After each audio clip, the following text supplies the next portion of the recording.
how to enable expressive caption, show sound labels, and lengthen words on Samsung Galaxy S26 Ultra.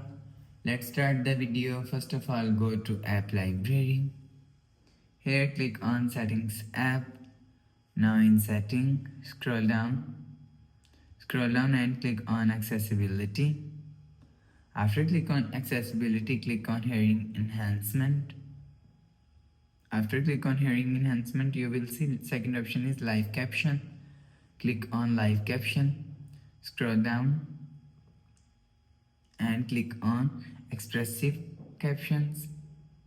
After click on Expressive Caption, you will see Show Sound Labels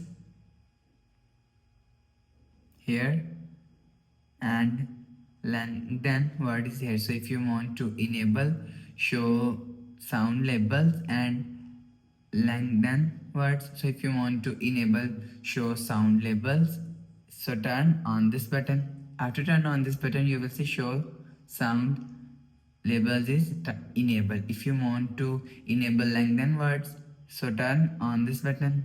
After turn on this button, you will see lengthen words is enabled. You will enable lengthen word and show sound labels from here. After the process, go back to home screen.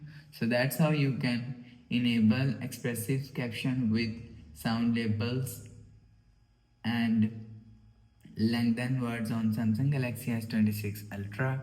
If you like the video, please subscribe. Thanks for watching.